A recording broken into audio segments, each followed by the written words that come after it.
والسلام على من لا نبي بعده اما بعد فاعوذ بالله من الشيطان الرجيم بسم الله الرحمن الرحيم كلا بل تحبون العاجلة وتذرون الآخرة وجوه يومئذ ناظرة إلى ربها ناظرة۔ ہرگز نہیں بلکہ تم آخرت سے پہلے جلدی مل جانے والی کو چاہتے ہو اور آخرت کو چھوڑ بیٹھے ہو۔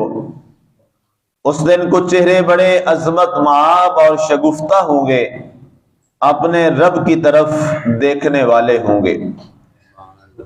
سامعین، کل یہ تلاوت ہماری آیات کی ہو گئی، لیکن تفسیر رہ گئی تھی آیہ مبارکہ نمبر 23 تک۔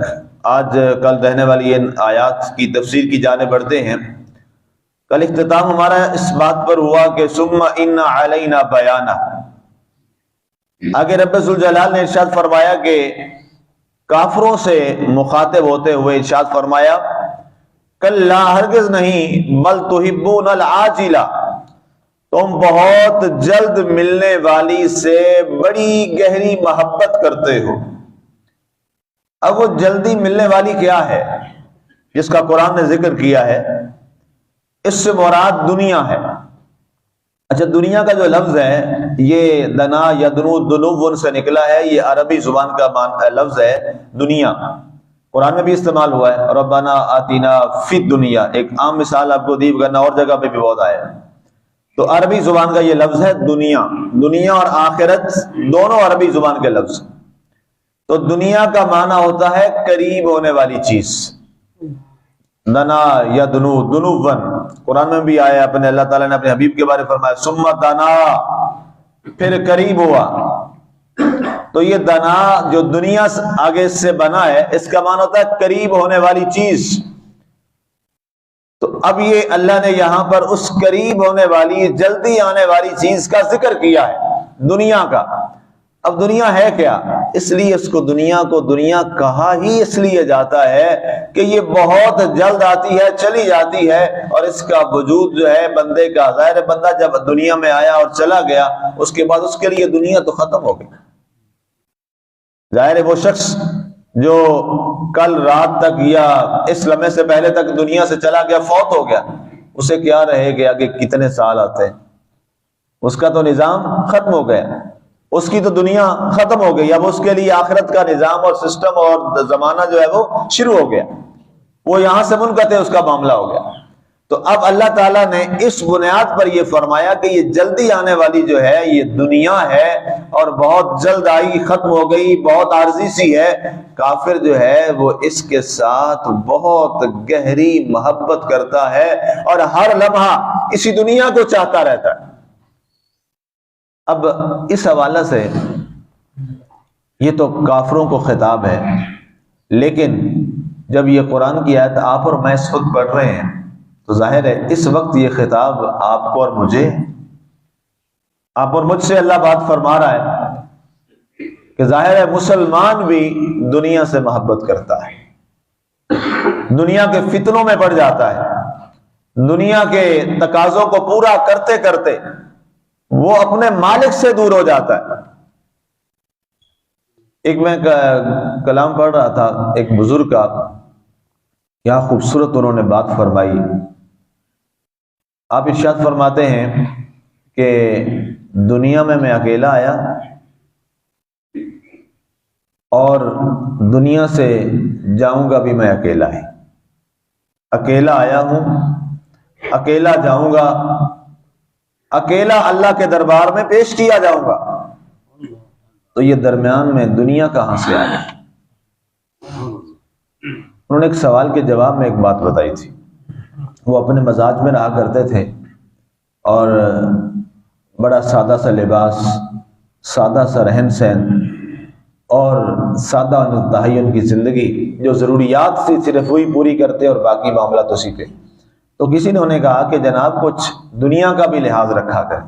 اس پہ پھر وہ جلال میں آئے اور انہوں نے، خیر ان کا بڑا لمبا خطبہ ہے، اس میں سے یہ ایک بات جو بڑی اہم اور 3 پوائنٹس انہوں نے بتائے کہ دنیا میں اکیلا آیا دنیا سے اکیلا جاؤں گا اور اللہ کے سامنے قیامت والے دن اکیلا پیش ہوں گا. حساب تو ظاہر ہے کہ کھڑا کر کے وہاں لیا جائے گا. تو جب میں اکیلا آیا، اکیلا جاؤں گا، اکیلا اس کے دربار میں حساب کے لیے پیش ہوں گا، تو یہ درمیان میں یہ دنیا کہاں سے آ گئی؟ اور حقیقت ویسے مسلمانوں یہی ہے، حقیقت یہی. ہم ساری زندگی اس دوڑ میں لگے رہتے ہیں کہ دنیا کیا کہے گی. دنیا پھر کیا کہتی ہے؟ کہتی ہے انا للہ و انا الیہ راجعون. بس بہت ہوتے ہیں نا، کیا کہتے ہیں؟ کچھ بھی نہیں کہتے، ایک ہی کہتے ہیں انا للہ و انا الیہ راجعون. بس چیپٹر ختم، بات ختم. یہاں بڑے بڑے نامور لوگ کہتے تھے اگر وہ یہ ہو گیا، ان کے ساتھ ایسا ہو گیا، وہ ایسے ہو گیا تو شاید ایسے ہو جائے گا اور یہ ہو جائے گا. کچھ بھی نہیں ہوگا. چند دن ذکر رہا، اس کے بعد ایسے ہو گیا جیسے وہ دنیا میں تھے ہی نہیں. ہاں، لیکن وہ لوگ جنہوں نے اپنی زندگی کو پاکیزہ کیا، اللہ کے ذکر میں مشغول ہو گئے، اللہ سے رابطہ بحال کر لیا، اللہ سے تعلق جوڑ لیا، وہ صدیاں بھی بیت جائیں ان کے نام اللہ پھر بھی زندہ رکھتا ہے. دنیا والوں کے نام کبھی زندہ نہیں رہے، بڑی واضح بات ہے. اور صدیوں سے آپ دیکھ لیں، نام اللہ تعالی اچھے لفظوں کے ساتھ انہی کے نام دلوں میں محبت کے ساتھ ڈالتا ہے جنہوں نے اس بات کو سمجھ لیا کہ دنیا کچھ نہیں ہے، سب کچھ دنیا بنانے والا ہے. سبحان اللہ. دل اس سے نہ لگاؤ جس نے دنیا یہ جو آئی گئی ہے اور بنا دی اور فطرہ، نہیں، دل اس سے لگا جس نے اس کو تخلیق کیا. اور جب انسان، اس کی مثال جسٹس کرم شاہ صاحب کی جو تفسیر ضیاء القرآن ہے، انہوں نے اس کی وضاحت میں ایک بڑی خوبصورت مثال دی. آپ فرماتے ہیں کہ دنیا میں ایسے رہو جیسے مرغابی پانی میں رہتی ہے. مرغابی ہر وقت پانی میں رہتی ہے، تو لیکن آپ نے کبھی غور کیا، جس نے دیکھا ہو، وہاں ہمارے راوی قریب ہے، تو وہاں ہم جاتے تھے، دیکھتے تھے تو وہ بہت ساری مرغابیاں جب وہ ایسے پانی سے اڑتی تھیں تو ایک قطرہ بھی پانی کا ان کے پروں کے اوپر نہیں ہوتا تھا. بس دنیا میں آپ فرماتے ہیں ایسے ہی رہو، دنیا میں رہو، رزق حلال کماؤ، نظام زندگی ہے وہ سارا چلاؤ، لیکن یہ اپنے دل پر مت آنے دو. اس مرغابی کی طرح رہو کہ ہر وقت رہتی پانی میں ہے، لیکن جب اڑتی ہے تو ایک بھی ذرہ پانی کا اوپر نہیں ہوتا. بس یہ ذہن میں اپنے بٹھا لیجیے، رہنا تو اسی دنیا میں، لیکن اس کو اپنے اوپر حاوی نہیں ہونے دینا. ہوتا یہ ہے کہ جب دنیا ہمارے اوپر حاوی ہو جاتی ہے اور دنیا وہاں سے نکل کے ہمارے دل میں آ جاتی ہے، تو پھر وہاں سے دل میں جب وہ بیٹھتی ہے تو پھر سارا دل و دماغ اس کی طرف چلا جاتا ہے، اور پھر رب تعالیٰ جو ہے یہاں سے رخصت ہو جاتا ہے. وہ اس دل سے، ظاہر ہے دنیا جہاں ہے وہاں اللہ تو پھر نہیں آ کے جلوہ گر ہوگا. ایک چیز ہی رہ گی، دل میں جو ہے وہ اللہ کی ذات کے جلوے رہیں، اس کی یاد رہے، اور ہاتھ جو ہیں وہ دنیا میں لگے رہیں، تو پھر انسان کبھی گمراہ نہیں ہوتا. ایک جملہ اکثر میں بولا کرتا ہوں، جو ہمارے بزرگوں نے لکھا ہے، ہمارے اساتذہ میں ہمیشہ یہ سنایا کرتے تھے کہ بیٹا زندگی میں ہمیشہ یہ بات یاد رکھنا کہ ہتھ کارول دل یارول. فارسی میں کار کہتے ہیں کام کو، تو یہ دوسری گاڑی نہیں، کار فارسی میں کام کو کہتے ہیں کہ ہاتھ تمہارے کام میں ہوں لیکن دل کس کی طرف ہو؟ یار کی طرف لگا ہے. تو پھر دنیا کا ہر نظام آپ کے لیے زندگی میں جو کچھ ہوگا وہ نیکی بن جائے گا. اب فرمایا یہ کافر لوگ اس دنیا کی طرف جلدی کرتے ہیں اور اس کو چاہنے میں لگے رہتے ہیں. وَتَذَرُونَ الْآخِرَةَ، اور آخرت کو چھوڑ دیتے ہیں. بس ہم نے یہ روش نہیں اختیار کرنی، یہ کافروں کی روش ہے، دنیا میں لگ جانا اور آخرت کو چھوڑ دینا. یہ طریقہ کس کا ہے؟ کافروں کا ہے. ہم نے یہ طریقہ نہیں اختیار کرنا. ہم دنیا میں رہیں گے لیکن آخرت کو بھولیں گے نہیں، چھوڑیں گے نہیں. دنیا میں رہتے ہوئے اپنے لیے آخرت کا سامان تیار کریں.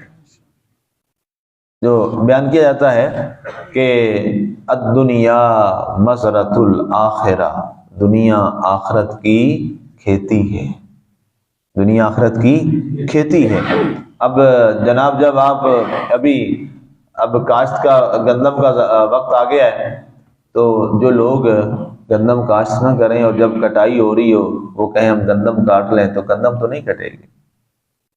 اس دن وہی کاٹیں گے جس نے گندم کاشت کی ہوگی. تو دنیا آخرت کی کھیتی ہے. اس کا کیا مطلب ہے؟ جو جو یہاں بیج آج بو کے جاؤ گے، کل قیامت دن بعد وہی کاٹو، وہی حاصل کرو گے، وہی تمہارا سامان ہوگا.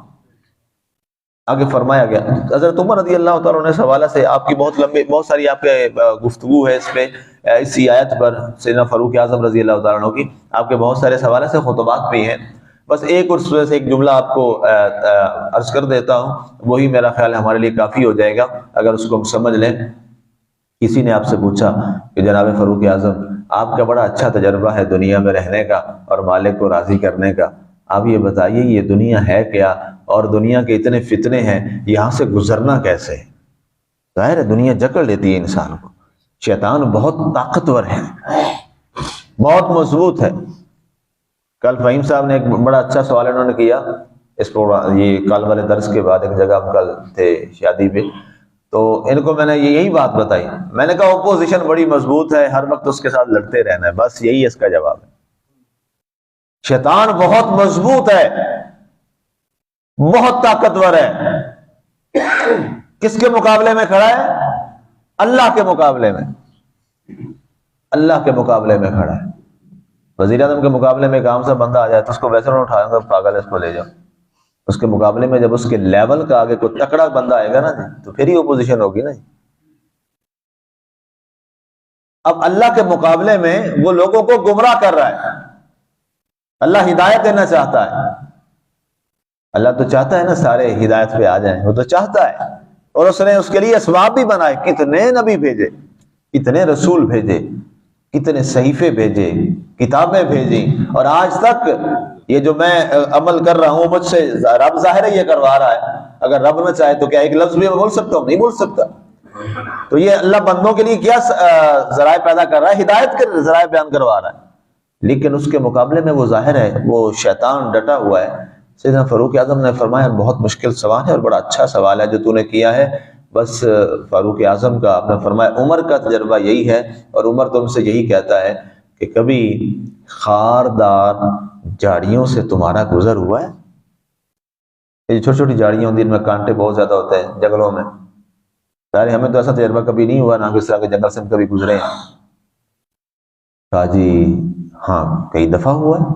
اور کیسے گزرتے ہو؟ کہا جی بڑی مشکل سے گزرتا ہوں، نیچے بھی کانٹے، اوپر بھی کانٹے، دائیں بائیں بھی کانٹے، اور کپڑے کہیں پھنس جاتے ہیں، کہیں دامن اٹک جاتا ہے تو بڑا بچ بچا کے بڑی احتیاط سے پاؤں ادھر بھی دیکھو، دائیں بھی دیکھو، بائیں بھی دیکھو، اوپر سے نہ کہیں چمٹ جائیں، نیچے سے نہ کانٹے چمٹ جائیں، بڑا مشکل سے اور احتیاط سے بچ بچا کے میں گزرتا ہوں. کہا بس دنیا کا معاملہ یہی ہے کہ تو نے ریشم جیسے پہنا ہونا اور جھاڑیوں سے، کانٹے دار جھاڑیوں سے تجھے گزرنا پڑے تو کیسے گزرے؟ کہا جی اوئے ہو یہ تو اور بڑی زیادہ آزمائش ہے، جہاں اٹکے گی پھنس جاؤں گا، پھٹ جائے گا. فرمایا بس دنیا میں ایسے ہی ہے. اللہ اکبر، اللہ اکبر. اتنی بڑی آزمائش ہے، اتنی بڑی آزمائش ہے. ایک جملہ میں عرض کروں، کبھی دنیا کے بارے غافل مت ہونا. ریلیکسیشن جس کو کہتے ہیں، ریلیکس مت ہونا. یہ ہر لمحہ، ہر گھڑی، ہر سانس پہ امتحان ہے. اور یہ تو نیکی جب بندہ کرتا ہے نا جی، اس نیکی میں شیطان گھس آتا ہے، اس نیکی میں گھس آتا ہے. اب یہ میں درس دے رہا ہوں، قرآن کا درس ہے، اس سے بڑی نیکی اور کوئی نہیں ہے. لیکن شیطان اس پہ کیا اٹیک کرے گا؟ اس میرے نیک عمل کو خراب کیسے کرے گا؟ عمل بہت نیک ہے، بہت اچھا عمل ہے، اس سے بڑا اچھا اور عمل کیا ہو سکتا ہے؟ لیکن اس میں بھی وہ برائی کیسے پیدا کر دے گا؟ دل میں، سوچ میں وسوسہ پیدا کرے. یہ چیز کر کے لوگ کہیں گے یار بڑا اچھا درس دیتا ہے، لوگ کہیں دیکھو درس دے رہا. بس یوں ہی آئی ساری نیکی برباد، ختم. نماز ہم نے پڑھی، بہت بڑی نیکی ہے، شیطان اس نماز میں گھس آتا ہے، ذہن میں وسوسے پیدا کرے گا، لوگ کہیں گے یار بڑا نمازی. بس یوں ہی یہ سوچ آئی، نماز وہیں ختم، کہانی ختم. اس لیے جو اللہ کے راستے پہ چلتا ہے اور کوئی ایک نیکی دیتا ہے اس کو بڑا ہوشیار باش ہونا چاہیے، کیونکہ اسی پر اٹیک کرتا ہے شیطان. جو نہیں آ رہے وہ تو اس کے کسٹمر ہیں، ان کو تو وہ کہتا ٹھیک ہے یہ تو میرے مستقل گاہک ہیں، ان پہ نہیں. جو اس کے اللہ کے راستے پہ چلتا ہے اس پر ہی وہ اٹیک کرتا ہے۔ آپ بتائیے چور کبھی خالی گھر میں بھی آتا ہے؟ خالی گھروں میں چور نہیں آتے، چور وہیں آتے ہیں جہاں کچھ ہوتا ہے۔ اس لیے شیطان بھی وہیں آئے گا جہاں پر اسے کچھ نظر آئے گا کہ یہ اللہ کی طرف تھوڑا سا متوجہ ہوا ہے، اس سے ہٹانا میں نے کیسے۔ اس لیے بی اویئر، لکھا ہوتا نا جگہ خبردار، بس بی اویئر، خبردار رہنا ہے ہر لمحہ، کبھی مت سمجھنا کہ معاملات پورے ہو گئے، نہیں۔ آگے ارشاد فرمایا گیا، اللہ اکبر، وجوہ یومئذ ناظرہ، اس دن کچھ چہرے بڑے ہی عظمت والے اور بڑے تر و تازہ اور وہ سونے چاندی کی طرح چمک رہے ہوں گے۔ ناظرہ کا لفظ جو ہے، لفظی معنی جو ہے نا جی، عربی زبان میں یہ لفظ کئی معنوں میں استعمال ہوتا ہے، سونے اور چاندی کو بھی کہتے ہیں، چمکدار جو دھات ہوتی ہے اس کو بھی کہتے ہیں، اور نادر کا معنی تر و تازگی کو بھی کہتے ہیں۔ حدیث میں بھی آیا، اللہ تعالیٰ کے نبی صلی اللہ علیہ وسلم فرماتے تھے، نضر اللہ عمران سامع مقالۃ اسم بلغ، اللہ تعالیٰ اس چہرے کو روشن اور تر و تازہ رکھے جس نے میری بات سنی اور آگے لوگوں تک پہنچا دی۔ یہ حضور کی دعا، اکثر میں آپ سے کہتا ہوں نا یہ باتیں بتایا کرو، یہ اصل میں حضور صلی اللہ علیہ وسلم کی اس حدیث پاک کی بات تشریح میں یہ بات میں آپ سے کہتا ہوں کہ آپ جب خطبہ فرماتے تھے نا تو اینڈ پہ آپ یہ فرماتے تھے، لوگوں جو سنا ہے، یہ جو آج نہیں آ سکے، جو یہاں نہیں ہے، ان تک یہ باتیں پہنچا دو۔ تو کسی نے پوچھا یا رسول اللہ علیہ وسلم اس کا اجر کیا ہے؟ آپ نے فرمایا سنو اجر یہ، آپ نے دعا دے دی قیامت تک کے لیے، فرمایا یہ ہمیشہ کے لیے دعا ہے، نضر اللہ عمران سمع مقالتی ثم بلغہ، فرمایا اللہ اس کے چہرے کو ہمیشہ تر و تازہ اور با رونق رکھے جو میری بات سنتا ہے، لوگوں تک پہنچا دیتا ہے۔ ٹھیک ہے نا جی؟ تو یہ میری ذاتی باتیں تو ہوتی کوئی نہیں ہے، انہی کی باتیں ہیں، یہ اس کی بات ہے، یہ روضہ رسول مدینہ طیبہ والے کی باتیں ہیں، تو اس لیے یہ آپ ہی پہنچائیں، اللہ آپ کے چہرے کو بھی تر و تازہ رکھے گا۔ دعا تو آپ علیہ السلام نے دے دی ہوئی ہے۔ تو آگے فرمایا گیا اس دن بڑے چہرے کوئی تر و تازہ ہوں گے، الی ربہا ناظرہ، اپنے رب کی طرف دیکھ رہے ہوں گے۔ وقت ہو گیا اس پہ میں 1-2 منٹ میں بات جلدی سے کر دوں، اپنے رب کو وہ دیکھ رہے ہوں گے۔ اس پر معتزلہ کا ایک اعتراض ہے، سورہ انعام میں بہت پہلے جب اس کی تفسیر ہم نے پڑھی تھی، وہاں پہ آیت آتی ہے لا تدرک الابصار، کہ اللہ کو کوئی آنکھ نہیں پا سکتی، نہیں دیکھ سکتی۔ تو وہ کہتے ہیں یہ اس آیت کا کیا مطلب ہے کہ اللہ تو خود قرآن میں فرما چکا ہے کہ اس کو کوئی آنکھ نہیں دیکھ سکتی، اس سے کیا مراد ہے؟ تو یاد رکھیے گا الی ربہا ناظرہ، اس کا مطلب یہ ہے کہ وہاں جو کہا گیا وہ کافروں کے بارے میں کہ کافر اللہ کو نہیں دیکھ پائیں گے، لیکن جو اہل جنت ہوں گے وہ تو اللہ کا نظارہ کریں گے۔ ترمذی شریف کی حدیث پاک ہے جس کے راوی ابو موسیٰ اشعری رضی اللہ تعالیٰ عنہ، آپ فرماتے ہیں کہ جناب سیدنا رسول اللہ صلی اللہ علیہ وسلم نے ارشاد فرمایا جنتیں 2 ہیں جو بڑی میں ہیں، اس کے بعد پھر آگے اس کی اقسام ہے، کئی جنتیں، اس کو میں نے ایک پورا درس میرا ریکارڈ میں پڑھا، وہاں سن لیجیے گا۔ فرمایا ایک ایسی جنت ہوگی جو ساری کی ساری چاندی کی ہے، اس کے برتن بھی سارے چاندی کے ہوں گے اور چاندی کی اوراق وہاں درختوں پہ لگے ہوں گے۔ فرمایا اور ایک وہ جنت ہے جو سونے کی ہے اور اس کے سارے برتن بھی سونے کے ہوں گے، اور فرمایا اس میں سے جو کم ترین درجے والا شخص ہے اس کے درمیان اور اللہ کے درمیان صرف اس کی صفت کریمی کا پردہ ہوگا، اور وہ جنت والا ہر روز صبح و شام اللہ کا دیدار کرے گا۔ یہ کمال جنت کا انعام ہے۔ یہ سونے چاندی یہ ساری بہت بہت نیچے چیزیں ہیں، جو سب سے بڑا کمال کا انعام ہے نا جی، وہ یہ انعام ہے۔ آپ علیہ الصلوۃ والسلام نے فرمایا میرا وہ امتی جو جنت میں ہوگا، فرمایا اس کے لیے جو سب سے کمال درجے کا جو انعام ہے اللہ نے رکھا وہ یہ ہے کہ وہ صبح و شام اپنے رب کا دیدار کرے گا۔ تو سامعین، دنیا کی باقی چیزیں دیکھنے کو چھوڑیے، آئیے آج سے یہ طے کریں اور کوشش شروع کریں کہ ہم نے اس مقام میں جانا ہے جہاں صبح و شام ہمارے خالق کا ہمیں دیدار کروایا جائے گا۔